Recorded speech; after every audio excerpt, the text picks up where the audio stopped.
can you tell me about your early days in your journey where you had some of these signs along the way that were like, we're on the right track with what we're doing, James. Yeah.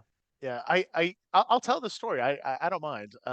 Because it's like it was such a interesting experience for me that when I share it, people seem to get a kick out of it. So, Go you know, ahead. I'll hear it I again. I went to a state school in Pennsylvania in the mid 90s.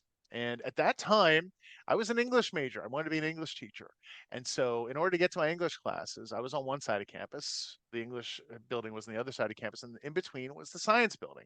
And so I'd cut through the science building to get to my English classes because it was oftentimes cold, central Pennsylvania, right? Winter.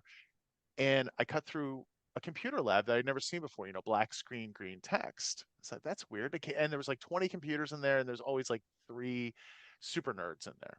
And I Mhm. walked through there one time, and this guy that I knew, I was like, what is this? He's like, it's the internet.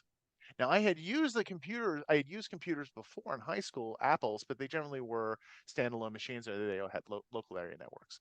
And so I said, well, how does that work? And he said, you get an email address, you can email anybody that has an email address for free. I said, oh, that's cool. So I figured it out. I started using it, and I started to put out this email newsletter, roughly, I think it was weekly actually at that time. And I convinced everybody I knew to get email addresses. This is in a time when not everybody had email addresses, right?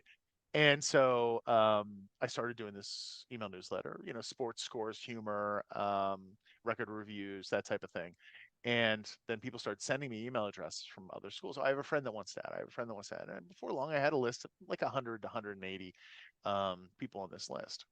So then a friend of mine said, "Hey, come to I think it was Elizabethtown. It was at Elizabethtown or it was Millersville, I think. It was at Elizabethtown or Millersville. It was And now E-Town. now it was E-Town. It was Elizabethtown. Yeah, Yeah. for an event called Beer Golf, right, where they had 9 kegs across the campus, and everybody would go from house to house. And when the keg was kicked, you go to the next house, right?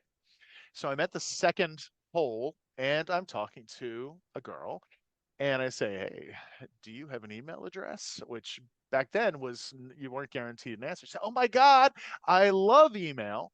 I get this newsletter every week, and I print it out on the green paper with the stripes and the holes on the sides, and I put it on my dorm room door." And I was like, "What's the e-newsletter?" And it was my e-newsletter. And when they found out that I was the guy that did that, I was like a celebrity for a day. And that blew my mind because I was like, you can use the internet to make connections with people you've never even met before.